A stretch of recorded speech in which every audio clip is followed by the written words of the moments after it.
Al igual que nosotros, ustedes también deben haber oído que algo está pasando en Venezuela estos días. Y como siempre sucede en estos casos, nos inundan las informaciones de medios privados con sus propios intereses. Ha comenzado el mismo refrán de siempre, con conceptos hechos para darnos miedo y no para informarnos. Surgen enseguida las grandes palabras: represión, dictadura, censura. Pero como ya estamos acostumbrados a leer los intereses de la oligarquía, de los banqueros y muchas veces del imperio norteamericano detrás de estas noticias, vamos a tratar de tener una lectura más profunda y entender lo que realmente está pasando en Venezuela. Es muy importante tener una mirada geopolítica. Lo primero que tenemos que saber es que Venezuela tiene las más grandes reservas de petróleo conocidas en el mundo. Pero entenderemos mucho mejor lo que está pasando en Venezuela si damos una mirada a su vecino del norte, a los Estados Unidos. La sociedad estadounidense es una de las sociedades más consumidoras de los derivados de petróleo en el mundo. Primero que nada, en lo referente a la gasolina. Los Estados Unidos tienen la más alta tasa de carros por habitante en el planeta. Y obviamente hay otros derivados, como los plásticos, la ropa, los cosméticos. Para sostener esta sociedad dependiente del petróleo, Estados Unidos tiene que importar 60 de cada 100 barriles que consume. Tratemos de tener una mirada un poco más amplia. ¿De dónde viene el petróleo que se consume en Estados Unidos? Y en este sentido, el Medio Oriente es una zona clave. Estados Unidos importa una parte importante de su petróleo de Arabia Saudita, Qatar y los Emiratos Árabes Unidos. Y con estos aliados se han lanzado en una estrategia para tener una hegemonía política de la zona. Es así que son estos intereses energéticos, tanto en gas como en petróleo, que están detrás de la guerra de Irak, de la violencia actual en Siria, de la ocupación en Palestina y de la intervención en Libia. Ahora bien, una vez que hemos visto todo esto, un simple cálculo nos permitirá ver por qué Venezuela es tan importante para los Estados Unidos. El petróleo que viene del Medio Oriente pasa por el estrecho de Hormuz y sigue su camino por el sur de África hasta llegar a Texas. Este viaje dura entre 40 y 45 días. En cambio, el petróleo que viene de Venezuela solo tarda 4 a 5 días en llegar a Estados Unidos.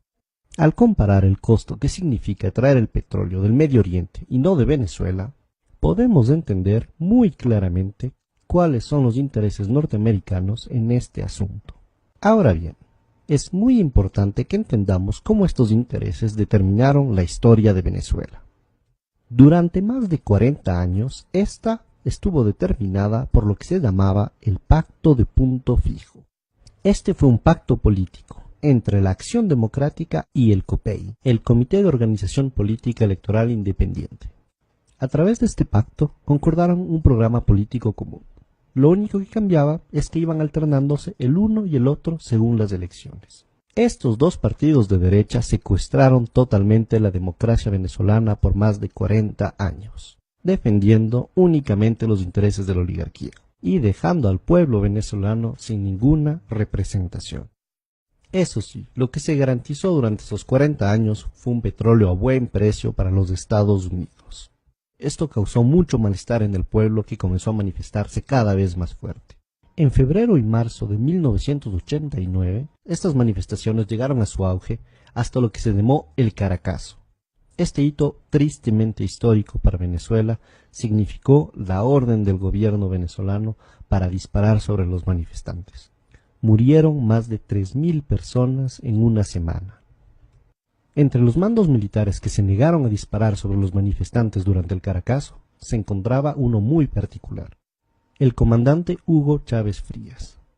Luego de haber tratado de derrocar a este régimen asesino de la oligarquía a través de una rebelión militar que no funcionó, el comandante Chávez se presentó a las elecciones y fue así que fue electo en 1998 presidente de la República de Venezuela. El gobierno del comandante Chávez significó un cambio histórico para los venezolanos y venezolanas. Primero que nada, por el enorme reforzamiento de la democracia en el país. Se comenzó refundando de forma democrática todas las instituciones del Estado a través de una asamblea constituyente. En los 15 años que lleva la Revolución Bolivariana, se han dado la cifra increíble de 19 elecciones, de las cuales 18 han sido ganadas por el proceso revolucionario. Este proceso de democracia representativa permanente ha sido además complementado por un fortalecimiento de la democracia participativa en Venezuela. Los avances fruto de las políticas sociales han sido igualmente muy importantes. La pobreza pasó de 54,2% en 1995 a 23,9% en el 2012.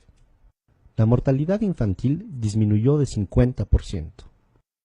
La salud y la seguridad social suman actualmente el 21% del presupuesto del Estado venezolano. Las matrículas universitarias pasaron de 800.000 a 2.600.000 actualmente. Y Venezuela cuenta con 75 universidades públicas. Ya se ha erradicado el analfabetismo en todo el país.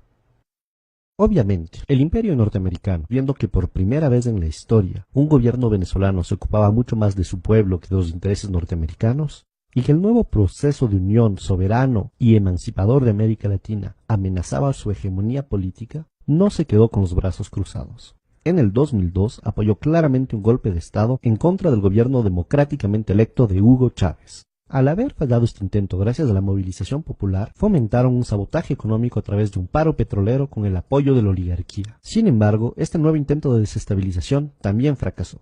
Es así que tenemos que entender que lo que está pasando en Venezuela es un nuevo proceso de desestabilización. Lo único que ha cambiado es que esta vez es una nueva estrategia, lo que llamamos el golpe suave. El primer paso es la guerra económica. Por más de que se han hecho ya muchos cambios en la economía venezolana, el país sigue dependiendo muchísimo de las importaciones para satisfacer sus necesidades básicas. Y la misma oligarquía que creó históricamente esta situación está tratando de aprovecharse ahora de ella. Por un lado, algunos de los industriales ligados con la oligarquía que quiere acabar con el proceso bolivariano están tratando de crear escasez de productos básicos para crear descontento popular.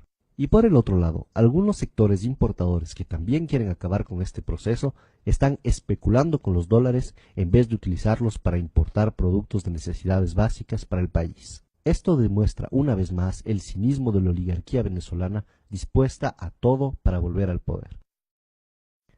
Muy bien, ahora veamos el segundo y tal vez el más importante de los ejes del golpe suave. Este es el de la manipulación mediática. La oposición golpista venezolana tiene dos facetas. Una que se muestra pacífica y la otra que es claramente violenta. Y ciertos medios de comunicación, tanto en Venezuela como en el exterior, se han convertido en el eje central de esta estrategia de golpe suave al manipular de forma totalmente vergonzosa los hechos que están sucediendo en Venezuela. Ellos quieren hacer creer al mundo entero que el gobierno venezolano está reprimiendo duramente simples manifestantes pacíficos. Pero este guión ya lo conocemos y no caeremos tan fácilmente en esa trampa. Si miramos un poco la historia de estos últimos años en América Latina, nos damos cuenta que Estados Unidos y las oligarquías no se han quedado de brazos cruzados frente a los movimientos progresistas. Primero estuvo el fallido intento de golpe de Estado en Venezuela en el 2002. Desafortunadamente, en el 2010 el golpe de Estado en Honduras sí funcionó. Después le tocó el turno al Ecuador, donde por suerte el intento de golpe de Estado del 2010 fracasó. Pero esto no se acabó ahí. El gobierno paraguayo de Lugo no tuvo tanta suerte y en el 2012 fue derrocado por un golpe de Estado parlamentario. Finalmente, en el 2012 y recientemente en el 2014 también se han denunciado intentos de golpe de Estado en Bolivia. Esta vez en Venezuela la historia está tratando de repetirse, pero no dejaremos que esto suceda. Los pueblos latinoamericanos hemos aprendido mucho de nuestro pasado, y esta vez no dejaremos que ni el imperio norteamericano ni las oligarquías nacionales logren arrebatarnos el proceso de cambio en el que nos encontramos. Fuerza, compañeros venezolanos, no dejaremos que este golpe suave se realice.